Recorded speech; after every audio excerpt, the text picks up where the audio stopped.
ਸਜੇ ਵਡਿਆਵਰ ਨਾ ਕੋਈ। ਵਾਹਿਗੁਰੂ ਜੀ ਕਾ ਖਾਲਸਾ, ਵਾਹਿਗੁਰੂ ਜੀ ਕੀ ਫਤਿਹ। ਧੰਨ ਧੰਨ ਸਾਹਿਬ ਮਹਾਰਾਜ ਸੱਚੇ ਪਾਤਸ਼ਾਹ ਜੀ, ਸ੍ਰੀ ਗੁਰੂ ਗ੍ਰੰਥ ਸਾਹਿਬ ਸਾਹਿਬਾਂ ਦੀ ਪਾਵਨ ਪਵਿੱਤਰ ਹਜ਼ੂਰੀ ਅੰਦਰ ਜੁੜ ਬੈਠੀ ਗੁਰੂ ਦੇ ਪਿਆਰ ਵਾਲੀ ਗੁਰੂ ਦੀ ਸਾਜੀ ਨਵਾਜੀ ਸਾਧ ਸੰਗਤ ਜੀ, ਗੁਰੂ ਮਹਾਰਾਜ ਸੱਚੇ ਪਾਤਸ਼ਾਹ ਜੀ ਦੀ ਅਤਿਅੰਤ ਮਿਹਰ ਕਿਰਪਾ ਰਹਿਮਤ ਦਾ ਸਦਕਾ ਅੰਮ੍ਰਿਤ ਵੇਲੇ ਗੁਰੂ ਚਰਨਾਂ ਵਿੱਚ ਹਾਜ਼ਰੀ ਭਰਨ ਦਾ ਸੁਭਾਗ ਸਮਾਂ ਪ੍ਰਾਪਤ ਹੋਇਆ ਹੈ। ਅੰਮ੍ਰਿਤ ਵੇਲੇ ਤੋਂ ਨਿਤਨੇਮ ਦੀਆਂ ਬਾਣੀਆਂ ਦੇ ਜਾਪ ਹੋਏ, ਆਸ਼ਾ ਜੀ ਦੀ ਵਾਰ ਦੇ ਕੀਰਤਨ ਗੁਰਮੁਖਾਂ ਪਾਸੋਂ ਸਰਵਣ ਕੀਤੇ ਨੇ ਅਤੇ ਚੱਲ ਰਹੀ ਅੰਮ੍ਰਿਤਮਈ ਬਾਣੀ ਦੀ ਅਮਰ ਕਥਾ ਸਰਵਣ ਕਰਨ ਲਈ ਗੁਰੂ ਸਾਹਿਬ ਜੀ ਦੀ ਹਾਜ਼ਰੀ ਵਿੱਚ ਬੈਠੇ ਹਾਂ। ਇਹ ਪਾਵਨ ਸ਼ਬਦ ਪੰਜਵੇਂ ਪਾਤਸ਼ਾਹ ਜੀ ਦਾ ਉਚਾਰਨ ਕੀਤਾ ਹੈ, ਸੋਰਠ ਰਾਗਣੀ ਵਿੱਚ ਹੈ। 618 ਤੋਂ ਆਰੰਭ ਹੋ ਕੇ 619 'ਤੇ ਸ਼ਬਦ ਦੀ ਸੰਪੂਰਨਤਾਈ ਹੈ। ਮਹਾਰਾਜ ਜੀ ਇਸ ਸ਼ਬਦ ਦੁਆਰਾ ਜੋ ਸਾਨੂੰ ਸਮਝਾ ਰਹੇ ਨੇ, ਮੱਤ ਦੇ ਰਹੇ ਨੇ, ਸੋ ਆਓ ਆਪਾਂ ਗੁਰੂ ਸਾਹਿਬ ਜੀ ਵਿੱਚ ਪਾਸੋਂ ਸ਼ਬਦ ਦਾ ਜੋ ਉਪਦੇਸ਼ ਹੈ ਉਹ ਸਮਝੀਏ। ਗੁਰਪੁਰੈ ਆਪਣੀ ਕਲ ਧਾਰੀ, ਸਭ ਘਟ ਉਪਜੀ ਦਇਆ। ਦਇਆ ਇੱਕ ਸ਼ੁਭ ਗੁਣ ਹੈ, ਬਲਕਿ ਮਹਾਰਾਜ ਨੇ ਤਾਂ ਇੱਥੋਂ ਕਹਿ ਦਿੱਤਾ, ਕਹਿੰਦੇ ਜਿਹੜਾ ਧਰਮ ਆ ਨਾ, ਧਰਮ ਇਹ ਦਇਆ 'ਚੋਂ ਪੈਦਾ ਹੁੰਦਾ ਹੈ। ਧੌਲ ਧਰਮ ਦਇਆ ਕਾ ਪੂਤ। ਸੋ ਜੇ ਦਇਆ ਨਹੀਂ ਤਾਂ ਧਰਮ ਨਹੀਂ ਹੈ ਜੀ। ਔਰ ਦਇਆ ਹਰ ਇੱਕ ਦੇ ਉੱਤੇ, ਜਿੰਨੀ ਉਸਨੇ ਸ੍ਰਿਸ਼ਟੀ ਬਣਾਈ ਹੈ, ਸਭਨਾਂ ਦੇ ਪ੍ਰਤੀ ਮਨ ਦੇ ਵਿੱਚ ਦਇਆ। ਹੁਣ ਮਹਾਰਾਜ ਜੀ ਕਹਿੰਦੇ ਆ, ਜਿੰਨਾ ਚਿਕਰ ਉਹਦੀ ਰਹਿਮਤ ਨਹੀਂ ਹੁੰਦੀ ਉਨਾ ਚਿਕਰ ਦਇਆ ਪੈਦਾ ਨਹੀਂ ਹੋ ਸਕਦੀ ਜੀ। ਜੇ ਹੁਣ ਕਿਸੇ ਨੂੰ ਆਪਣਾ ਬੇਗਾਨਾ ਸਮਝਾਂਗੇ, ਬੈਰੀ ਕਿਸੇ ਨੂੰ ਮਿੱਤਰ, ਕਿੱਥੋਂ ਦਇਆ ਪੈਦਾ ਹੋ ਜਾਊਗੀ ਜੀ। ਸੋ ਜੇ ਮੋਹ ਦੇ ਵਿੱਚ ਫਸੇ ਹੋਏ ਆ, ਫਿਰ ਤਾਂ ਬੰਦਾ ਆਪਣੇ ਟੱਬਰ ਵਾਸਤੇ ਵੇਖਦਾ, ਦੂਜਾ ਭਾਵੇਂ ਭੁੱਖਾ ਮਰਦਾ ਰਹੇ, ਨਹੀਂ ਦੇਖਦਾ ਜੀ, ਨਹੀਂ ਦਇਆ ਪੈਦਾ ਹੁੰਦੀ ਹੈ। ਵਿਕਾਰੀ ਜੀਵਨ ਦੇ ਵਿੱਚ ਦਇਆ ਨਹੀਂ ਹੈ। ਕਾਮ ਕ੍ਰੋਧ ਲੋਭ ਹੰਕਾਰ, ਬੰਦਾ ਕ੍ਰੋਧ ਆ, ਕ੍ਰੋਧ ਵਿੱਚ ਅੰਨਾ ਹੋਇਆ ਪਿਆ, ਕਿੱਥੋਂ ਦਇਆ ਆ ਜੂ ਉਹਦੇ ਵਿੱਚ। ਸੋ ਇਹ ਦਇਆ ਮਹਾਰਾਜ ਕਹਿੰਦੇ ਨੇ, ਜਦੋਂ ਪੂਰਾ ਸਤਿਗੁਰੂ ਆਪਣੀ ਕਿਰਪਾ ਕਰਦਾ, ਆਪਣੀ ਕਲ ਧਾਰੀ, ਪੂਰੇ ਸਤਿਗੁਰਾਂ ਨੇ ਆਪਣੀ ਕਿਰਪਾ ਕੀਤੀ। ਕਲ ਹੁੰਦਾ ਸ਼ਕਤੀ, ਕਲਾ, ਉਹਦੀ ਕਲਾ ਹੀ ਹੋਈ, ਕਲਾ ਹੀ ਵਾਪਰੀ। ਹੁਣ ਹਰੇਕ ਦੇ ਵਾਸਤੇ ਮਨ ਵਿੱਚ ਦਇਆ ਪੈਦਾ ਹੋ ਗਈ। ਪਹਿਲੋਂ ਕੇਵਲ ਅਤੇ ਕੇਵਲ ਆਪਣਿਆਂ ਵਾਸਤੇ ਸੀ, ਹੁਣ ਹਰੇਕ ਵਾਸਤੇ ਮਨ ਵਿੱਚ ਦਇਆ। ਇੱਥੋਂ ਤੱਕ ਪਸ਼ੂ ਪਕਸ਼ੀ, ਇਹਨਾਂ ਵਾਸਤੇ ਵੀ ਮਨ ਵਿੱਚ ਦਇਆ ਹੈ। ਸੋ ਜਿਹੜੇ ਪਕਸ਼ੀ ਨੇ ਉਹ ਆਸਮਾਨ ਦੀਆਂ ਉਡਾਰੀਆਂ ਭਰਦੇ ਰਹਿਣ, ਪਿੰਜਰੇ 'ਚ ਨਾ ਬੰਦ ਹੋਣ, ਦਇਆ। ਜਿਹੜੇ ਜਾਨਵਰ ਨੇ ਘਾਹ ਫੂਸ ਖਾਣੇ ਵਾਲੇ ਸਿਪਾਹੀ, ਉਹਨਾਂ ਨੂੰ ਜੰਗਲ ਵਿੱਚ ਤੰਗ ਨਾ ਕੀਤਾ ਜਾਵੇ, ਦਇਆ ਮਨ ਵਿੱਚ। ਇੱਥੇ ਤਾਂ ਦਇਆ ਪੈਦਾ ਹੋ ਗਈ ਹੈ। ਸੋ ਉਹਦੀ ਕਿਰਪਾ ਤੋਂ ਬਿਨਾਂ ਇਹ ਦਇਆ ਨਹੀਂ ਪੈਦਾ ਹੋ ਸਕਦੀ ਹੈ। ਉਹਨੇ ਕਿਰਪਾ ਕੀਤੀ ਅਤੇ ਫਿਰ ਕਿਤੇ ਜਾ ਕੇ ਦਇਆ ਪੈਦਾ ਹੋਈ ਹੈ। ਇਹ ਜੀਵ ਜਿਹੜਾ ਆ, ਹੁਣ ਆਪਣੇ ਆਪ ਦੇ ਵੱਲ ਦੇਖਦਾ ਜਦੋਂ, ਵੀ ਇਹ ਅੱਡ ਅੱਡ ਜੂਨਾਂ ਵਿੱਚ ਭਰਮਣ ਕੀਤਾ ਹੈ, ਪਹਿਲੋਂ ਤਾਂ ਇੱਥੇ ਦਇਆ ਕਰੀਏ ਨਾ। ਹੁਣ ਮਨੁੱਖਾ ਜਨਮ ਮਿਲਿਆ, ਇਹਦਾ ਭਰਮਣਾ ਬੰਦ ਕਰੀਏ, ਜਨਮ ਮੌਤ ਬੰਦ ਹੋ ਜਾਵੇ, ਇਹਦੀ ਭਟਕਣਾ ਬੰਦ ਹੋ ਜਾਵੇ। ਕਿਉਂਕਿ ਜਿੰਨਾ ਚਿਰ ਇਹਨੂੰ ਆਤਮਾ ਨੂੰ ਪਰਮਾਤਮਾ ਨਹੀਂ ਮਿਲਦਾ, ਉਨਾ ਚਿਰ ਇਹਨੇ ਆ ਜਿਹੜੇ ਘਰ ਨੇ, ਘਰ ਵਸਾਈ ਜਾਣੇ ਨੇ। ਕਦੀ ਪਸ਼ੂ, ਕਦੀ ਪਕਸ਼ੀ, ਕਦੀ ਕੁਝ ਐਸੇ ਘਰ ਹਮ ਬਹੁਤ ਵਸਾਈ। ਘਰ ਹੀ ਵਸਾਉਣ ਵਾਲੀ ਗੱਲ, ਇਹ ਘਰ ਹੀ ਮਿਲਦੇ ਨੇ। ਮਨੁੱਖਾ ਸਰੀਰ ਵੀ ਇੱਕ ਘਰ ਹੈ, ਇਹ ਮਹਿਲ ਹੈ, ਦੂਜੇ ਘਰ ਨੇ। ਇਹ ਮਹਿਲ ਹੈ, ਇਹਨੂੰ ਮਹਿਲ ਕਹਿ ਦਿੱਤਾ ਮਨੁੱਖਾ ਸਰੀਰ ਨੂੰ। ਸੋ ਫਾਇਦਾ ਕੀ ਹੋਇਆ ਜੇ ਮਹਿਲ ਵੀ ਮਿਲਿਆ? ਕੀ ਫਾਇਦਾ ਹੋਇਆ? ਹੈਗਾ ਤਾਂ ਰੱਬ ਤੋਂ ਸੱਚਖੰਡ 'ਚੋਂ ਬਾਹਰ ਹੀ ਨਿਕਲਿਆ ਹੋਇਆ ਨਾ, ਕੀ ਫਾਇਦਾ ਹੋਇਆ ਮਹਿਲਾਂ ਦਾ? ਸੋ ਮਹਿਲ ਪ੍ਰਾਪਤ ਕਰਕੇ ਮਹਿਲਾਂ ਦੇ ਮਾਲਕ ਨਾਲ ਮੇਲ ਕੀਤਾ ਜਾ ਸਕਦਾ, ਉਹ ਮਹਿਲਾਂ ਵਾਲਾ ਜਿਹੜਾ ਉਹਦੇ ਨਾਲ ਮੇਲ ਕੀਤਾ ਜਾ ਸਕਦਾ ਹੈ। ਸੋ ਇਹ 'ਤੇ ਦਇਆ ਆਪਣੇ ਜੀ 'ਤੇ। ਮਹਾਰਾਜ ਕਹਿੰਦੇ ਜੀ ਦਇਆ ਪ੍ਰਵਾਨ, ਜਿਹੜਾ ਆਪਣੇ ਜੀ 'ਤੇ ਦਇਆ ਕਰਦਾ ਉਹ ਦਰਗਾਹ ਵਿੱਚ ਪ੍ਰਵਾਨ ਹੁੰਦਾ। ਆਪਣੇ ਜੀ 'ਤੇ ਦਇਆ ਕੀ? ਮਾੜਾ ਕੰਮ ਨਹੀਂ ਕਰਨਾ, ਬੰਦਗੀ ਕਰਨੀ ਹੈ, ਸੇਵਾ ਸਿਮਰਨ ਗੁਰਬਾਣੀ ਨੂੰ ਆਪਣਾ ਆਧਾਰ ਬਣਾਉਣਾ ਹੈ, ਅਤੇ ਫਿਰ ਕਿਤੇ ਜਾ ਕੇ ਇਹਦਾ ਸਫ਼ਰ ਮੁਕੰਮਲ ਹੁੰਦਾ ਹੈ, ਸਕਸੈਸ ਹੁੰਦਾ ਹੈ। ਇਹ ਗੁਰੂ ਨੇ ਕਿਰਪਾ ਕਰ ਦਿੱਤੀ ਹੈ। ਹੁਣ ਸਾਰਿਆਂ ਦੇ ਪ੍ਰਤੀ ਮੇਰੇ ਮਨ ਵਿੱਚੋਂ ਅੰਦਰੋਂ ਦਇਆ ਜਿਹੜੀ ਹੈ ਉਹ ਫੁੱਟਦੀ ਹੈ, ਪੈਦਾ ਹੋ ਰਹੀ ਹੈ। ਆਪੇ ਮੇਲ ਵਡਾਈ ਕੀਨੀ, ਕੁਸਲ ਖੇਮ ਸਭ ਭਇਆ। ਸਾਰੇ ਪਾਸੇ ਸੁੱਖ ਸ਼ਾਂਤੀ। ਸੰਸਾਰ ਜਿਹੜਾ ਆ ਇਹ ਸੜਦਾ ਬਲਦਾ ਆ। ਹਰ ਇੱਕ ਘਰ ਵਿੱਚ ਝਾਕ ਕੇ ਵੇਖ ਲਓ, ਕੋਈ ਸੁਖੀ ਨਹੀਂ ਹੈ, ਸਭ ਦੁੱਖਾਂ ਦੇ ਨਾਲ ਘਿਰੇ ਪਏ ਨੇ। ਸੜਦਾ ਬਲਦਾ ਸੰਸਾਰ ਹੈ। ਪਰ ਜਦੋਂ ਪੂਰੇ ਗੁਰਾਂ ਨੇ ਕਿਰਪਾ ਕਰ ਦਿੱਤੀ, ਮੈਨੂੰ ਆਪਣੀ ਵਡਿਆਈ ਬਖਸ਼ੀ, ਸਿਫਤ ਸਲਾਹ ਬਖਸ਼ੀ, ਆਪੇ ਮੇਲ ਵਡਾਈ ਕੀਨੀ, ਉਹਨੇ ਮੈਨੂੰ ਆਪਣੀ ਵਡਿਆਈ ਦਿੱਤੀ ਅਤੇ ਆਪ ਹੀ ਮੇਰੇ ਕੋਲੋਂ ਵਡਿਆਈ ਕਰਾਈ। ਵਡਿਆਈ ਕਰਾਉਣ ਵਾਸਤੇ ਉਸਨੇ ਗੁਰਮੁਖਾਂ ਦੇ ਨਾਲ ਮੇਲ ਕਰਾਇਆ, ਗੁਰਮੁਖਾਂ ਦੇ ਨਾਲ, ਰੱਬ ਦੇ ਪਿਆਰਿਆਂ ਦੇ ਨਾਲ ਮੇਲ ਕਰਾ ਦਿੱਤਾ। ਹੁਣ ਰੱਬ ਦੇ ਪਿਆਰਿਆਂ ਦੇ ਨਾਲ ਮਿਲ ਕੇ ਜਦੋਂ ਉਹਦੀ ਵਡਿਆਈ ਉਸਤਤੀ ਕੀਤੀ ਤਾਂ ਉਹਨੇ ਫਿਰ ਆਪ ਹੀ ਮੇਲ ਲਿਆ, ਫਿਰ ਮੇਲ ਲਿਆ ਆਪਣੇ ਵਿੱਚ। ਫਿਰ ਕੁਸਲ ਖੇਮ ਸਭ ਭਇਆ, ਫਿਰ ਸਾਰੇ ਪਾਸੇ ਸੁੱਖ ਸ਼ਾਂਤੀ ਆਨੰਦ ਵਾਪਰ ਗਿਆ। ਜਦੋਂ ਗੁਰਮੁਖ ਜਨ ਸਤ ਸੰਗੀ ਜਨ ਜਿਹੜੇ ਨੇ ਜਦੋਂ ਮਿਲ ਕੇ ਰੱਬ ਦੇ ਘਰ ਦੀਆਂ ਗੱਲਾਂ ਕਰਦੇ ਆ, ਵਿਚਾਰਾਂ ਕਰਦੇ ਨੇ, ਇਹੀ ਸਤਸੰਗ ਆ। ਮਿਲ ਕੇ ਰੱਬ ਦੇ ਘਰ ਦੀਆਂ ਗੱਲਾਂ ਕਰਨੀਆਂ, ਮਿਲ ਕੇ ਬਾਣੀ ਪੜ੍ਹਨੀ, ਬਾਣੀ ਵਿਚਾਰਨੀ, ਸਤਸੰਗ ਹੈ। ਗੁਰਮੰਤਰ ਦਾ ਜਾਪ ਕਰਨਾ, ਅਤੇ ਇਹ ਤਾਂ ਉਦੋਂ ਹੀ ਕਿਰਪਾ ਹੋ ਜਾਂਦੀ ਹੈ, ਸਾਰੇ ਪਾਸੇ ਕੁਸਲ ਖੇਮ ਹੋ ਜਾਂਦਾ, ਸੁੱਖ ਸ਼ਾਂਤੀ ਵਰਤ ਜਾਂਦੀ, ਐਨ ਸ਼ਾਂਤੀ ਹੋ ਗਈ, ਆਨੰਦ ਬਣ ਗਿਆ। ਜਿੱਥੇ ਸ਼ਾਂਤੀ ਉੱਥੇ ਆਨੰਦ ਹੈ, ਜਿੱਥੇ ਅਸ਼ਾਂਤੀ ਉੱਥੇ ਆਨੰਦ ਨਹੀਂ ਹੈ। ਜਿੱਥੇ ਸ਼ਾਂਤੀ ਹੈ ਨਾ, ਆਨੰਦ ਉੱਥੇ ਹੁੰਦਾ ਹੈ। ਸਤਸੰਗ ਦੇ ਨਾਲ ਸੱਚੇ ਪਾਤਸ਼ਾਹ ਮਹਾਰਾਜ ਕਹਿੰਦੇ ਨੇ ਬਿਲਕੁਲ ਇਹ ਸ਼ਾਂਤ ਮਨ ਹੋ ਜਾਂਦਾ, ਸ਼ਾਂਤ ਟਿਕਾਅ ਦੇ ਵਿੱਚ ਆ ਜਾਂਦਾ, ਆਪੇ ਕੁਸਲ ਖੇਮ ਹੈ। ਫਿਰ ਕੀ ਹੈ? ਸੋ ਇਹ ਗੁਰਬਾਣੀ ਦੇ ਨਾਲ, ਰੱਬ ਦੇ ਪਿਆਰਿਆਂ ਦੇ ਨਾਲ ਇਹਦਾ ਮੇਲ ਜੋਲਿਆ। ਹੁਣ ਹੋਰ ਕਿਸੇ ਨਾਲ ਮੇਲ ਜੋਲ ਨਹੀਂ, ਅਤੇ ਅਕਾਲ ਪੁਰਖ ਪਰਮਾਤਮਾ ਪਰਮੇਸ਼ਰ ਆਪ ਹੀ ਉਹਦੀ ਫਿਰ ਵਡਿਆਈ ਕਰਵਾਉਂਦਾ, ਉਹਦੀ ਸ਼ੋਭਾ ਕਰਾਉਂਦਾ। ਭਾਵੇਂ ਜਿਹੜੇ ਇਹੋ ਜਿਹਾ ਗੁਰਮੁਖ ਜਨ ਹੁੰਦੇ ਨੇ ਉਹ ਚਾਹੁੰਦੇ ਨਹੀਂ ਕੋਈ ਸਾਡੀ ਵਡਿਆਈ ਕਰੇ, ਉਸਤਤੀ ਕਰੇ, ਉਹ ਤਾਂ ਉਹਨੇ ਤਾਂ ਰੱਬ ਦੀ ਉਸਤਤੀ ਕਰਨੀ ਹੈ। ਕਹਿੰਦੇ ਉਸਤਤ ਕਰ ਕਰ ਜੀਵਾਂ, ਉਹਨੇ ਰੱਬ ਦੀ ਉਸਤਤੀ ਕਰਨੀ, ਆਪਣੀ ਉਸਤਤੀ ਕੋਈ ਨਹੀਂ ਚਾਹੁੰਦਾ ਰੱਬ ਦਾ ਪਿਆਰਾ। ਪਰ ਅਕਾਲ ਪੁਰਖ ਚਾਹੁੰਦਾ ਹੈ ਨਾ ਵੀ ਮੇਰੇ ਪਿਆਰਿਆਂ ਦੀ ਵਡਿਆਈ ਹੋਵੇ, ਸ਼ੋਭਾ ਹੋਵੇ। ਹੁਣ ਜੋ ਰੱਬ ਚਾਹੁੰਦਾ ਹੋਣਾ ਤਾਂ ਉਹ ਹੈ।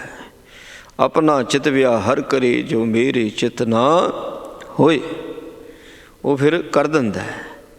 ਜਿੰਨਾ ਮਰਜ਼ੀ ਕੋਈ ਭਗਤ ਪੁੱਜਿਆ ਹੋਇਆ ਲੁਕ ਕੇ ਆਪਣਾ ਜੀਵਨ ਬਤੀਤ ਕਰੇ, ਰਤਨ ਲੁਕਾਇਆ ਲੁਕੈ ਨਾਹੀਂ, ਜੇ ਕੋ ਰਖੈ ਲੁਕਾਈ। ਸੋ ਉਹ ਪ੍ਰਗਟ ਕਰਦਾ, ਰੱਬ ਪ੍ਰਗਟ ਕਰਦਾ, ਕਿਉਂਕਿ ਉਸਨੂੰ ਪ੍ਰਮਾਤਮਾ ਨੇ ਸੰਗਤਾਂ ਦੇ ਸਾਹਮਣੇ, ਲੋਕਾਂ ਦੇ ਸਾਹਮਣੇ ਮਾਡਲ ਬਣਾ ਕੇ ਪੇਸ਼ ਕਰਨਾ ਵੀ ਆਹ ਬੰਦਾ ਪੂਰਾ। ਇਹ ਹੈ ਜੇ ਸੁਖੀ ਇਨਸਾਨ ਵੇਖਣਾ ਸੰਸਾਰ ਦੇ ਵਿੱਚ, ਤਾਂ ਇਹਨੂੰ ਵੇਖੋ। ਇਹਦੇ ਕੋਲ ਦੁਨੀਆ ਦੀ ਦੌਲਤ ਨਹੀਂ ਹੈ, ਕੋਈ ਸ਼ੋਹਰਤ ਨਹੀਂ, ਕੋਈ ਮਾਣ ਨਹੀਂ ਵੀ ਹਾਂ ਵੀ ਸਾਰੇ ਪਾਸੇ ਸਿਰ ਝੁਕਦੇ ਜਿਵੇਂ ਰਾਜਿਆਂ ਮਹਾਰਾਜਿਆਂ ਦਾ ਹੁੰਦਾ। ਪਰ ਜੋ ਇਸ ਦੇ ਅੰਦਰਲਾ ਟਿਕਾਅ ਹੈ, ਜੋ ਅੰਦਰਲੀ ਸ਼ਾਂਤੀ, ਉਹ ਕਿਸੇ ਕੋਲ ਵੀ ਹੈ ਨਹੀਂ। ਇਹ ਅਸਲ ਆਨੰਦ ਹੈ। ਸੋ ਇੱਦਾਂ ਦਾ ਬਣਨਾ ਮਹਾਰਾਜ। ਫਿਰ ਸੱਚੇ ਪਾਤਸ਼ਾਹ ਇਸੇ ਕਰਕੇ ਉਹਨੂੰ ਪ੍ਰਗਟ ਕਰਦੇ ਨੇ। ਜਿਹੜੇ ਸੰਸਾਰ ਦੇ ਲੋਕ ਨੇ ਰੱਬ ਦੇ ਪਿਆਰੇ ਵੱਲ ਵੇਖ ਕੇ ਅਤੇ ਫਿਰ ਆਪਣੇ ਆਪ ਨੂੰ ਬਦਲਣ ਦੀ ਕੋਸ਼ਿਸ਼ ਕਰਨ, ਕਿਉਂਕਿ ਸਾਡੇ ਵਰਗਿਆਂ ਨੂੰ ਰੀਸ ਕਰਨ ਦੀ ਆਦਤ ਹੈ। ਬੁਰੇ ਦੀ ਵੀ ਕਰਦੇ ਹਾਂ, ਭਲੇ ਦੀ ਵੀ ਕਰਦੇ, ਇਹ ਨਹੀਂ ਵੀ ਭਲੇ ਦੀ ਨਹੀਂ ਕਰਦੇ। ਸੋ ਭਲੇ ਦੀ ਰੀਸ ਕਰਨੇ ਵਾਲੇ ਜਿਹੜੇ ਹੁੰਦੇ ਥੋੜ੍ਹੇ ਨੇ, ਪਰ ਕਰਦੇ ਤਾਂ ਹਨ ਨਾ। ਕਈ ਐਸੇ ਸਾਧੂ ਹੋਏ ਨੇ ਜਿਨ੍ਹਾਂ ਨੇ ਬੋਲ ਕੇ ਪ੍ਰਚਾਰ ਕੀਤਾ ਹੀ ਨਹੀਂ। ਉਹਨਾਂ ਦਾ ਜੀਵਨ ਜਿਹੜਾ ਸੀ ਨਾ, ਜੀਵਨ, ਉਹਨਾਂ ਵੱਲ ਵੇਖ ਵੇਖ ਕੇ ਲੋਕਾਂ ਨੇ ਆਪਣਾ ਜੀਵਨ ਬਦਲ ਲਿਆ। ਵੀ ਇੰਨੇ ਸ਼ਾਂਤ ਕਿਉਂ ਹੈ, ਇੰਨੇ ਸੁੱਖ ਵਿੱਚ ਕਿਉਂ ਹੈ, ਵੀ ਆਹ ਆ ਕਾਰਨ, ਅਤੇ ਅਸੀਂ ਇਹਨਾਂ ਵਰਗਾ ਆਪਣਾ ਜੀਵਨ ਕਰ ਲਈਏ। ਇਹ ਗੱਲ ਅਕਾਲ ਪੁਰਖ ਪਰਮਾਤਮਾ ਚਾਹੁੰਦਾ ਕਿ ਉਹਦੀ ਖਲਕਤ ਹੈ, ਉਹਦੀ ਦੁਨੀਆ ਬਣਾਈ ਹੋਈ, ਅਤੇ ਰੱਬ ਸਾਰਿਆਂ ਦੀ ਪਰਵਰਿਸ਼ ਕਰਦਾ। ਜੇ ਜਿੰਨੇ ਵੱਧ ਤੋਂ ਵੱਧ ਟਿਕ ਜਾਣਗੇ, ਗੁਰਬਾਣੀ ਵਿੱਚ ਜੁੜ ਜਾਣਗੇ, ਉਨੇ ਹੀ ਦੁੱਖ ਘਟਣਗੇ, ਉਨੇ ਦੁੱਖ ਘਟਣਗੇ। ਹੁਣ ਜਿੰਨੇ ਬਾਣੀ ਤੋਂ ਦੂਰ ਹੋਣਗੇ, ਦੁੱਖ ਵਧਣਗੇ। ਦੁਖੀ ਬੰਦਾ ਤਪੇਗਾ, ਬਿਲਕੇਗਾ, ਵਿਰਲਾਪ ਕਰੇਗਾ। ਉਹਦਾ ਤਪਣਾ, ਬਿਲਕਣਾ, ਵਿਰਲਾਪ ਕਰਨਾ। ਸੋ ਬਾਰ ਬਾਰ ਮਾੜੀ ਮਾੜੀ ਗੱਲ 'ਤੇ ਕਦੀ ਰੱਬ ਨੂੰ ਦੋਸ਼, ਕਦੀ ਕਿਤੇ ਇੰਝ ਕਰਦਾ ਫਿਰ ਇਨਸਾਨ। ਅਤੇ ਪ੍ਰਮਾਤਮਾ ਨੇ ਆਹ ਤਰੀਕਾ ਸੋ ਜਿਹੜਾ ਵਧੀਆ ਕਰ ਦਿੱਤਾ। ਜਿਹੜੇ ਜਿਨ੍ਹਾਂ ਨੇ ਕੁਝ ਪ੍ਰਾਪਤ ਕੀਤਾ ਹੈ ਨਾ, ਅਤੇ ਉਹਨਾਂ ਨੂੰ ਅੱਗੇ ਸਾਹਮਣੇ ਪੇਸ਼ ਕਰ ਦਿੰਦਾ ਹੈ ਕਿਸੇ ਢੰਗ ਤਰੀਕੇ ਦੇ ਨਾਲ। ਹੁਣ ਮਹਾਰਾਜ ਕਹਿੰਦੇ ਪੂਰੇ ਸਤਿਗੁਰਾਂ ਨੇ ਆਪਣੀ ਇਹ ਮਿਹਰ ਕੀਤੀ, ਆਪਣੀ ਕਲ ਧਾਰੀ, ਆਪਣੀ ਸ਼ਕਤੀ ਮੇਰੇ 'ਚ ਟਿਕਾਈ, ਅਤੇ ਸਭ ਘਟ ਉਪਜੀ ਦਇਆ। ਤਦੇ ਮੈਂ ਸਾਰਿਆਂ ਦੇ ਪ੍ਰਤੀ ਆਪਣੇ ਮਨ ਵਿੱਚ ਦਇਆ ਲੈ ਕੇ ਆਇਆ। ਜੇ ਉਹ ਆਪਣੀ ਸ਼ਕਤੀ ਮੇਰੇ ਵਿੱਚ ਨਾ ਧਾਰਨ ਕਰਦਾ, ਅਤੇ ਮੈਂ ਤਾਂ ਆਪਣੇ ਟੱਬਰ ਵਾਸਤੇ ਹੀ ਸੋਚਦਾ ਸੀਗਾ। ਉਹਨੇ ਮੇਰੇ ਵਿੱਚ ਆਪਣੀ ਸ਼ਕਤੀ ਟਿਕਾਈ, ਹੁਣ ਸਾਰਿਆਂ ਦੇ ਸੰਬੰਧ ਵਿੱਚ ਸੋਚਦਾ। ਹੁਣ ਸਭਨਾਂ ਦੇ ਮਨ ਵਿੱਚ ਭਾਈ ਕਨ੍ਹੱਈਆ ਜੀ ਦਾ ਜੀਵਨ ਦੇਖ ਲਓ। ਇੱਕ ਥੋੜ੍ਹੀ, ਕਿੰਨੇ ਕਨ੍ਹੱਈਏ ਹੋ ਚੁੱਕੇ ਨੇ। ਭਾਈ ਕਨ੍ਹੱਈਆ ਜੀ ਤਾਂ ਇਤਿਹਾਸ ਵਿੱਚ ਆ ਗਏ। ਅੱਜ ਵੀ ਪਤਾ ਨਹੀਂ ਕਿਤਨੇ ਕੁ ਐਸੇ ਨੇ ਜਿਨ੍ਹਾਂ ਦੇ ਅੰਦਰ ਉਹ ਦਇਆ ਪੈਦਾ ਹੋਈ ਪਈ ਹੈ। ਸੋ ਉਹਦੀ ਕਿਰਪਾ ਹੈ ਨਾ। ਅਤੇ ਆਪ ਹੀ ਉਸਨੇ ਮਿਲਿਆ ਕਿਹਨਾਂ ਨੂੰ, ਜਿਨ੍ਹਾਂ ਨੇ ਉਹਦੀ ਵਡਿਆਈ ਕੀਤੀ। ਆਪੇ ਮੇਲ ਵਡਾਈ ਕੀਨੀ। ਲੱਲੇ ਨੂੰ ਹੁਸ਼ਿਆਰੀ ਹੈ, ਉਹਨੇ ਆਪ ਹੀ ਗੁਰਮੁਖਾਂ ਦੇ ਨਾਲ ਮਿਲਿਆ। ਉਹਨਾਂ ਨਾਲ ਮਿਲ ਕੇ, ਹੁਣ ਲੱਲੇ ਨੂੰ ਹੁਸ਼ਿਆਰੀ ਨਾ, ਉਹਨਾਂ ਦੇ ਨਾਲ ਮਿਲਿਆ ਹੋਇਆਂ ਨਾਲ ਮਿਲ ਕੇ ਵਡਿਆਈ ਕੀਤੀ। ਕਿਹਦੀ? ਰੱਬ ਦੀ। ਫਿਰ ਕੁਸ਼ਲ ਖੇਮ ਸਭ ਭਇਆ। ਜਦੋਂ ਕੀਤੀ ਰੱਬ ਦੀ ਵਡਿਆਈ ਹੈ, ਸਾਰੇ ਪਾਸੇ ਸੁੱਖ ਸ਼ਾਂਤੀ ਵਰਤ ਗਏ। ਫਿਰ ਇੱਕ ਇੱਕ ਸੁੱਖ ਨੂੰ ਲੱਭਣਾ ਨਹੀਂ ਪਿਆ, ਇੱਕ ਇੱਕ ਸੁੱਖ ਲਈ ਸਾਨੂੰ ਤਰਸਣਾ ਨਹੀਂ ਪਿਆ। ਥੋਕ ਦੇ ਵਿੱਚ ਸਭੇ ਥੋਕ ਪ੍ਰਾਪਤੇ, ਜੇ ਆਵੇ ਇੱਕ ਹੱਥ। ਬਸ ਉਹ ਹੱਥ ਵਿੱਚ ਆ ਗਿਆ ਕੀ? ਪਰਮਾਤਮਾ ਦਾ ਨਾਮ, ਉਹਦੀ ਉਸਤਤੀ, ਜੁਗਤੀ ਹੱਥ ਵਿੱਚ ਆ ਗਈ। ਸਤਿਗੁਰ ਪੂਰਾ ਮੇਰੇ ਨਾਲ, ਪਾਰ ਬ੍ਰਹਮ ਜਪ ਸਦਾ ਨਿਹਾਲ। ਸਦਾ ਨਿਹਾਲ, ਆ ਸਦਾ ਨਿਹਾਲ ਵਾਲੀ ਜਿਹੜੀ ਗੱਲ ਹੈ, ਵੀ ਮੰਨ ਲਓ 8 ਪਹਿਰ ਦਿਨ ਵੀ ਅਤੇ ਰਾਤ ਵੀ ਨਿਹਾਲ। ਹੁਣ ਜਿਹੜਾ ਸਦਾ ਨਿਹਾਲ ਹੋ ਜਾਂਦਾ, ਉੱਥੇ ਕੋਈ ਚਿੰਤਾ, ਫਿਕਰ, ਦੁੱਖ, ਦਰਦ ਕੁਝ ਵੀ ਨਹੀਂ ਰਹਿ ਜਾਂਦਾ ਜੀ, ਕਿਉਂ ਸਦਾ ਨਿਹਾਲ ਹੋ ਗਿਆ। ਸਦਾ ਨਿਹਾਲ, ਇਸ ਲੋਕ ਵਿੱਚ ਵੀ ਨਿਹਾਲ ਅਤੇ ਪਰਲੋਕ ਵਿੱਚ ਵੀ ਨਿਹਾਲ, ਸਦਾ ਨਿਹਾਲ। ਜਿੰਨਾ ਮਰਜ਼ੀ ਭਿਆਨਕ ਤੋਂ ਭਿਆਨਕ ਸਮਾਂ ਆ ਜਾਵੇ, ਪਰ ਭਗਤ ਨਿਹਾਲ ਹੀ ਰਹਿੰਦਾ ਹੈ। ਆਖਰਕਾਰ ਰਹਿਣਾ ਇਸ ਸੰਸਾਰ ਦੇ ਵਿੱਚ, ਇਸ ਸੰਸਾਰ ਦੇ ਵਿੱਚ ਕਈ ਤਰ੍ਹਾਂ ਦੇ ਸਿਸਟਮ ਵਰਤ ਜਾਂਦੇ ਆ। ਜਿੱਦਾਂ ਬਾਬਰ ਆਇਆ, ਸੈਦਪੁਰ 'ਤੇ ਹਮਲਾ ਕੀਤਾ, ਐਮਨਾਬਾਦ 'ਤੇ ਉਸਨੇ, ਅਤੇ ਮਹਾਰਾਜ ਸੱਚੇ ਪਾਤਸ਼ਾਹ ਸਦਾ ਨਿਹਾਲ। ਉੱਥੇ ਮਾਰ ਬਿਰਲਾਪ ਹੋਇਆ ਪਿਆ, ਮੰਦੀ ਹਾਲਤ ਸਾਰੇ, ਅਤੇ ਸੱਚੇ ਪਾਤਸ਼ਾਹ ਜੀ ਦਾ ਪਹਿਲਾ ਸੀ ਉੱਥੇ, ਹੁਣ ਸਦਾ ਨਿਹਾਲ। ਬਾਬਰ ਜਦੋਂ ਕਤਲੇਆਮ ਕਰਦਾ ਸੀ, ਮਹਾਰਾਜ ਉਦੋਂ ਵੀ ਨਿਹਾਲ ਸੱਚੇ ਪਾਤਸ਼ਾਹ।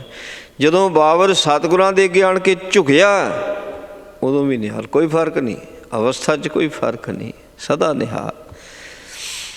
ਇਹ ਅਵਸਥਾ ਜਿਹੜੀ ਹੈ ਸਿੱਖਾਂ ਦੀ ਬਣਦੀ ਹੈ। ਮਹਾਰਾਜ ਗੁਰੂ ਨੇ ਆਪਣੇ ਕੋਲ ਤਾਂ ਕੁਝ ਨਹੀਂ ਰੱਖਿਆ, ਸਭ ਕੁਝ ਸਿੱਖਾਂ ਨੂੰ ਦੇ ਦਿੱਤਾ, ਸੰਗਤ ਨੂੰ ਦੇ ਦਿੱਤਾ ਮਹਾਰਾਜ ਨੇ ਸਾਰਾ ਕੁਝ।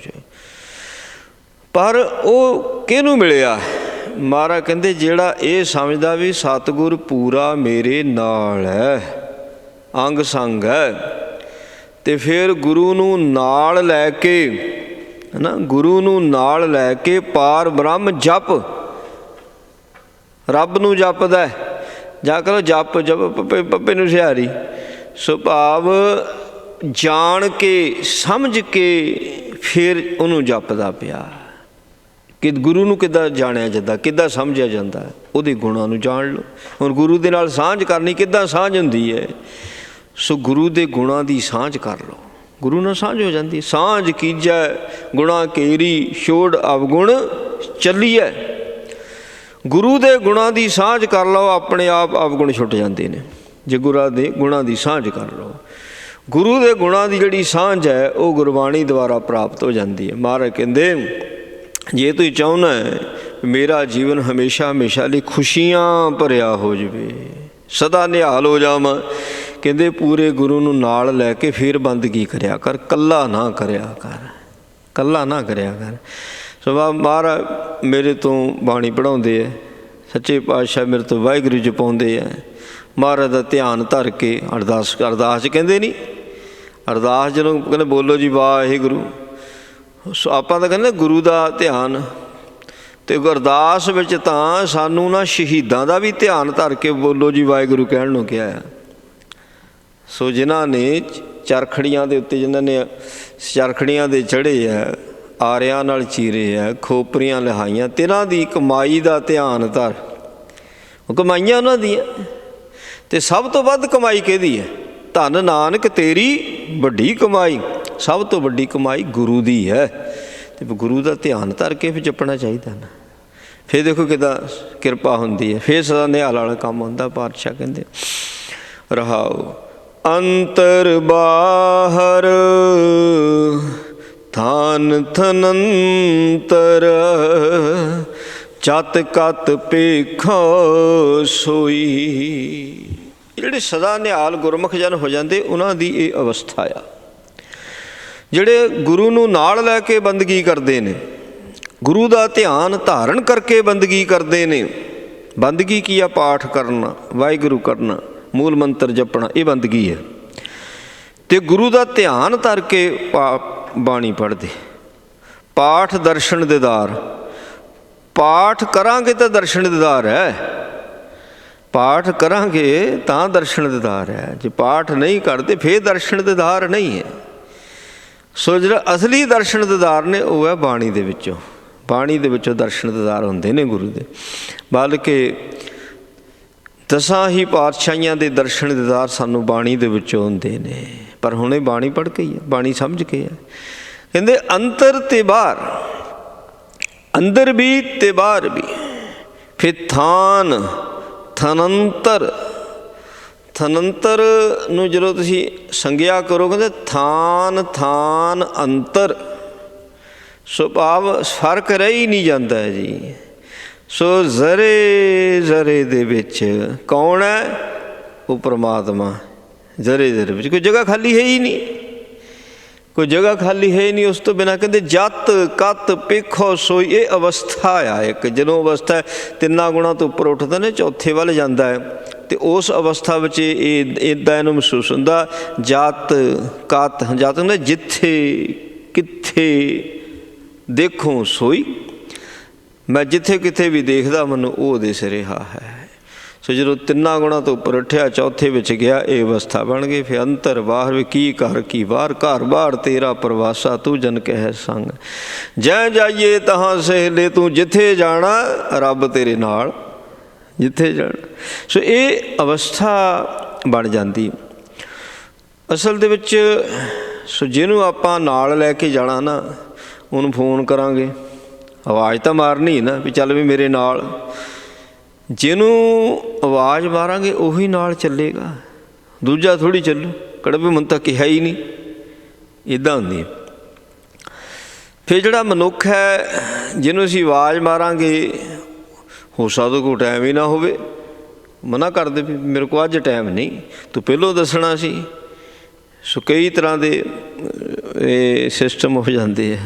ਗੁਰੂ ਇੱਦਾਂ ਦਾ ਆ, ਇਹਨੇ ਕਦੀ ਨਹੀਂ ਕਿਹਾ ਮੇਰੇ ਕੋਲ ਟਾਈਮ ਨਹੀਂ। ਗੁਰੂ ਨੂੰ ਸਿੱਖ ਜਦੋਂ ਮਰਜ਼ੀ ਆਵਾਜ਼ ਮਾਰ ਲਵੇ, ਚਲੋ ਜੀ ਮੈਂ ਚੱਲਣਾ, ਗੁਰੂ ਕਹਿੰਦਾ ਚੱਲ। ਸੋ ਕਦੀ ਵੀ ਐਸਾ ਮੌਕਾ ਆਇਆ ਹੋਵੇ ਜਦੋਂ ਗੁਰੂ ਨੇ ਸਿੱਖ ਨੂੰ ਕਿਹਾ ਹੋਵੇ ਤੂੰ ਭਾਈ ਕੱਲ੍ਹ ਨਹੀਂ ਦੱਸਿਆ, ਮੇਰੇ ਤਾਂ ਕੰਮ ਬੜੇ ਆ, ਖੜੇ ਪੈਰ ਵੀ ਦੱਸਦਾ ਨਾ, ਅਤੇ ਵੀ ਮਹਾਰਾਜ ਵੀ ਮੈਂ ਜਾਣਾ ਅਤੇ ਮੇਰੇ ਨਾਲ ਚਲੋ, ਨਾਲ ਤੁਰਦੇ ਆ। ਭਾਈ ਆਵਾਜ਼ ਹੀ ਨਹੀਂ ਮਾਰਨੀ ਤਾਂ ਗੁਰੂ ਨਾਲ ਕਿੱਦਾਂ ਜਾਵੇ? ਆਵਾਜ਼ ਨਹੀਂ ਮਾਰਨੀ, ਭਾਵ ਅਰਦਾਸ ਹੀ ਨਹੀਂ ਕੀਤੀ ਉਹਦੇ ਅੱਗੇ, ਅਤੇ ਫਿਰ ਕਿੱਦਾਂ ਉਹ ਕਿਵੇਂ ਗੱਲ ਬਣੇ? ਫਿਰ ਯਾਦ ਤਾਂ ਕਰਨਾ ਚਾਹੀਦਾ ਨਾ। ਇੰਨਾ ਕੁਛ ਐਡੀ ਕਿਰਪਾ ਗੁਰੂ ਸਾਡੇ 'ਤੇ ਕਰਦਾ ਹੈ, ਅਸੀਂ ਵੀ ਭੁੱਲ ਜਾਂਦੇ ਹਾਂ। ਭਾਈ ਜੇ ਕਿਤੇ ਜਾਣਾ ਗੁਰੂ ਨੂੰ ਨਾਲ ਲਓ, ਕੁਝ ਕਰਨਾ ਗੁਰੂ ਨੂੰ ਯਾਦ ਕਰੋ। ਅਤੇ ਗੁਰੂ ਸਤਿਗੁਰੂ ਜੀ ਮਹਾਰਾਜ ਐਸੇ ਨੇ, ਨਾਲ ਹੀ ਨਹੀਂ ਖੜ੍ਹਦੇ, ਅੱਗੇ ਤੇਰੇ ਖੜ੍ਹਦੇ ਆ। ਨਾਲ ਤਾਂ ਵੱਖਰੀ ਗੱਲ ਹੋਈ ਨਾ, ਤੇਰੇ ਅੱਗੇ ਹੁੰਦੇ ਨੇ, ਇੰਝ ਕਰਦੇ ਨੇ। ਫਿਰ ਐਸੇ ਸਤਿਗੁਰਾਂ ਨੂੰ ਤਾਂ ਫਿਰ ਹਮੇਸ਼ਾ ਹਮੇਸ਼ਾ ਯਾਦ ਕਰਨਾ ਚਾਹੀਦਾ ਹੈ। ਅਵਸਥਾ ਬਣ ਜਾਂਦੀ ਕਿ ਜਤ ਕਤ ਵੇਖੋ ਸੋਈ, ਹੁਣ ਜਿੱਧਰ ਵੇਖਦਾ ਉੱਧਰ ਹੀ ਉਹ ਹੈ। ਜਦੋਂ ਤਿੰਨਾਂ ਗੁਣ ਤੋਂ ਉੱਪਰ ਉੱਠਿਆ, ਨਾਨਕ ਗੁਰ ਪਾਇਓ ਵਡ ਭਾਗੀ, ਤਿਸ ਜੇ ਵਡ ਅਵਰ ਨਾ ਕੋਈ। ਜਿਨ੍ਹਾਂ ਵਡਭਾਗੀਆਂ ਨੇ ਗੁਰੂ ਨੂੰ ਪ੍ਰਾਪਤ ਕਰ ਲਿਆ, ਉਹਦੇ ਵਰਗਾ ਕੋਈ ਨਹੀਂ ਹੈ। ਜਿਹਨੇ ਗੁਰੂ ਨੂੰ ਪਾ ਲਿਆ, ਔਰ ਜਿਸ ਨੇ ਗੁਰੂ ਨੂੰ ਪਾਇਆ ਉਹ ਕੀ ਕਹਿੰਦਾ?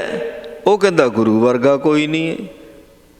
ਕਿਉਂਕਿ ਗੁਰੂ ਨੇ ਉਹਦੀ ਅਵਸਥਾ ਬਣਾਤੀ, ਗੁਰੂ ਨੇ ਉਹਦੇ ਮਨ 'ਚ ਦਇਆ ਭਰ ਦਿੱਤੀ। ਗੁਰੂ ਹਰ ਇੱਕ ਮੁਸੀਬਤ ਦਾ ਹੱਲ ਕਰਦਾ ਪਿਆ, ਮੁਸੀਬਤ ਪੈਣ ਹੀ ਨਹੀਂ ਦਿੰਦਾ। ਤੂੰ ਤਾਂ ਕਹਿਣਾ ਵੀ ਗੁਰੂ ਵਰਗਾ ਕੋਈ ਨਹੀਂ, ਉਹਦਾ ਕਹਿਣਾ ਹੀ ਹੈ। ਅਤੇ ਗੁਰੂ ਐਸੀ ਮਿਹਰ ਕਿਰਪਾ ਕਰਦਾ, ਸੋ ਐਸੀ ਕਿਰਪਾ ਕਰਦਾ ਵੀ ਜਿਹਦੇ ਨਾਲ ਹੁਣ ਗੁਰੂ ਆਪਣੇ ਸਿੱਖ ਦੇ ਨਾਲ ਜਿਹੜਾ ਇੱਕ ਮੇਕ ਆ ਉਹਦੇ ਨਾਲ ਆ, ਅਤੇ ਗੁਰੂ ਐਸੀ ਕਿਰਪਾ ਕਰ ਦਿੰਦਾ ਉਹ ਸਿੱਖ ਵਰਗਾ ਕੋਈ ਨਹੀਂ।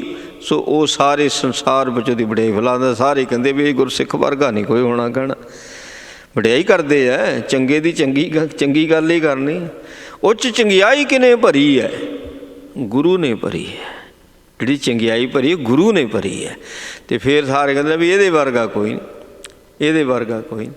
ਮਹਾਰਾਜ ਨੇ ਮੇਰ ਕਿਰਪਾ ਕੀਤੀ, ਪਾਵਨ ਉਪਦੇਸ਼ ਬਖਸ਼ਿਆ। ਸਤਿਗੁਰੂ ਜੀ ਕਿਰਪਾ ਕਰਨ, ਉਪਦੇਸ਼ ਸਾਡੇ ਹਿਰਦਿਆਂ ਵਿੱਚ ਵਸੇ, ਭੁੱਲਾਂ ਦੀ ਖਿਮਾ ਜੀ। ਵਾਹਿਗੁਰੂ ਜੀ ਕਾ ਖਾਲਸਾ, ਵਾਹਿਗੁਰੂ ਜੀ ਕੀ ਫਤਿਹ। ਰਾਮ ਕਲੀ ਮਹਲਾ ਤੀਜਾ। ਆਨੰਦ ਏਕ ਓਂਕਾਰ ਸਤਿਗੁਰੂ ਪ੍ਰਸਾਦ। ਆਨੰਦ ਭਇਆ ਮੇਰੀ ਮਾਏ, ਸਤਿਗੁਰੂ ਮੈਂ ਪਾਇਆ, ਸਤਿਗੁਰ ਤਾਂ ਪਾਇਆ ਸਹਿ ਛੇਤੀ। ਮਨ ਮਜੀਆਂ ਵਧਾਈਆਂ, ਰਾਗ ਰਤਨ ਪਰਵਾਰ ਭਰੀਆਂ, ਸ਼ਬਦ ਗਾਵਣ ਆਈਆਂ। ਸ਼ਬਦ ਤਾਂ ਗਾਵੋ ਹਰਿ ਕੇਰਾ, ਮਨ ਜਿਨੀ ਵਸਾਇਆ। ਕਹੇ ਨਾਨਕ ਆਨੰਦ ਹੋਆ, ਸਤਿਗੁਰੂ ਮੈਂ ਪਾਇਆ। ਇਹ ਮਨ ਮੇਰਿਆ ਤੂੰ ਸਦਾ ਰਹੋ ਹਰਿ ਨਾਲੇ, ਹਰਿ ਨਾਲ ਰਹੋ ਤੂੰ ਮਨ ਮੇਰੇ। ਦੁਖ ਸਭ ਵਿਸਾਰਣਾ, ਅੰਗੀਕਾਰੋ ਕਰੇ ਤੇਰਾ, ਕਾਰ ਸਭ ਸਵਾਰਣਾ। ਸਭਨਾ ਗੱਲਾਂ ਸਮਰਾ ਸੁਆਮੀ, ਸੋ ਕਿਉ ਮਨੋ ਵਿਸਾਰੇ। ਕਹੇ ਨਾਨਕ ਮਨ ਮੇਰੀ ਸਦਾ ਰਹੋ ਹਰਿ ਨਾਲੇ। ਸਾਚੇ ਸਾਹਿਬਾ ਕਿਆ ਨਾਹੀਂ ਘਰ ਤੇਰੇ, ਘਰ ਤਾਂ ਤੇਰੇ ਸਭ ਕਿਛ ਹੈ। ਜਿਸ ਦੇ ਸੋ ਭਾਵੇ ਸਦਾ ਸਿਫਤ ਸਲਾਹ ਤੇਰੀ। ਨਾਮ ਮਨ ਵਸਾਵੇ, ਨਾਮ ਜਿਨ ਕੈ ਮਨ ਵਸਿਆ। ਵਾਜੇ ਸ਼ਬਦ ਘਨੇਰੇ, ਕਹੈ ਨਾਨਕ ਸੱਚੇ ਸਾਹਿਬ ਕਿਆ ਨਾਹੀਂ ਘਰ ਤੇਰੀ। ਸਾਚਾ ਨਾਮ ਮੇਰਾ ਆਧਾਰ, ਸਾਚ ਨਾਮ ਆਧਾਰ ਮੇਰਾ। ਜਿਨ ਭੁੱਖਾਂ ਸਭ ਗਵਾਈਆਂ, ਕਰਸ਼ਾਨ ਸੁਖ ਮਨ ਆਇ ਵਸਿਆ। ਜਿਨ ਇੱਛਾ ਸਭ ਪੁਜਾਈਆਂ, ਸਦਾ ਕੁਰਬਾਨ ਕੀਤਾ ਗੁਰ ਵਿਟੋਂ। ਜਿਸ ਦੀਆਂ ਵਡਿਆਈਆਂ, ਕਹੈ ਨਾਨਕ ਸੁਣੋ ਸੰਤੋ ਸ਼ਬਦ ਤਰੋ ਪਿਆਰੋ। ਸਾਚਾ ਨਾਮ ਮੇਰਾ ਆਧਾਰ। ਵਾਜੇ ਪੰਜ ਸ਼ਬਦ ਤਿਤ ਘਰ ਸੁਭਾਗੇ, ਘਰ ਸੁਭਾਗੇ ਸ਼ਬਦ ਵਾਜੇ। ਕਾਲ ਅਜਿਤ ਕਰਧਾਰੀਆ, ਪੰਚ ਦੋਤ ਦਵਾਸ ਕੀਤੇ। ਕਾਲ ਕੰਟਕ ਮਾਰਿਆ, ਤੁਰ ਕਰਮ ਪਾਇਆ। ਤੁਰ ਜਿਨ ਕੋਸੇ ਨਾਮ ਹਰ ਕੇ ਲਾਗੇ। ਕਹਿ ਨਾਨਕ ਤੈ ਸੁਖ ਹੋਆ, ਤਿਤ ਕਰ ਅਨਹਦ ਵਾਜੇ। ਅਨਸਣੋ ਵਡਭਾਗੀ ਹੋ, ਸਗਲ ਮਨੋਰਥ ਪੂਰੇ। ਭਾਰ ਬ੍ਰਹਮ ਪ੍ਰਪਾਇਆ, ਉਤਰੇ ਸਗਲ ਵਿਸੂਰੇ। ਦੁਖ ਰੋਗ ਸੰਤਾਪ ਉਤਰੇ, ਸੁਣੀ ਸੱਚੀ ਬਾਣੀ। ਸੰਤ ਸਾਜਨ ਭੈ ਸਰਸੇ ਪੂਰੇ, ਗੁਰ ਤੇ ਜਾਣੀ। ਸੁਣਤੇ ਪੁਨੀਤ ਕਹਿਤੇ, ਪਵੇ ਸਤਿਗੁਰ ਹੈ ਆਓ ਭਰਪੂਰੇ। ਬਿਨਵੰਤ ਨਾਨਕ ਗੁਰ ਚਰਨ ਲਾਗੇ, ਵਾਜੇ ਅਨਹਦ ਤੂਰੇ। ਸੁਣਤੇ ਪੁਨੀਤ ਕਹਿਤੇ, ਪਵਿੱਤ ਸਤਿਗੁਰ ਹੈ ਭਰਪੂਰੇ। ਬਿਨਵੰਤ ਨਾਨਕ ਗੁਰ ਚਰਨ ਲਾਗੇ, ਵਾਜੇ ਅਨਹਦ ਤੂਰੇ। ਵਾਹਿਗੁਰੂ ਜੀ ਕਾ ਖਾਲਸਾ,